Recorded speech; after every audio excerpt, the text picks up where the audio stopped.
Ulikuwa wapi kidhaa ya usiku? Bwana mimi nilikuwa kule Petro, nilikuwa nasikiza na kademu. Haya mimi nilikuwa nasikiza na kademu. Lakini ama demu wa huku wajinga sana. Ni wajinga sana. Sasa mimi nikaona mlai kwa utamu kuliko nini? Hebu nisaidie njogoo mguru. Kuna njogoo? Njogoo niko nazo. Sasa hii. Sio ni madaraka. Si ni madaraka ndi. Ulisikia hivyo? Si ndio? Sasa acha nikuambie story sasa. Unasikiza? Unasikia vizuri? Sasa kulikuwa hivi. Hizo wakati tulikuwa kule huko. Kule sasa.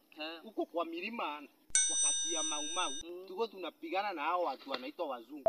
Maumau? Hapana hiyo ni uongo. Sasa ngoja nikupe story. Sasa ikafika wakati sasa tunataka kufukuza wazungu. Sasa tuanze inaitwa jina kizungu. Nice. Hapana. Kujiongoza na kizungu inaitwa aje? Kujiongoza mazesi ni kujipeleka na kule na randa huko. Kujingovernment. Sasa nasikia kujingovernment. Sasa ilikuwa 1972 ambapo tuliweza kuchukua madaraka sasa hiyo unasikia. 1962 ulikuwa umezaliwa? 72. Hapana. 72. Hakusoma kwa historia? Hapana. Sasa ilipofika 1973.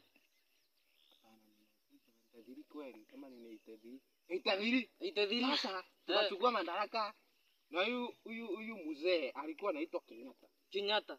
Huyo alikuwa rafiki yangu. Kumbe ulikuwa bilionea huko? Sasa unasikia? Sasa nikwambia. Tulikuwa tunapigana na vipanga, na majembe, na karai.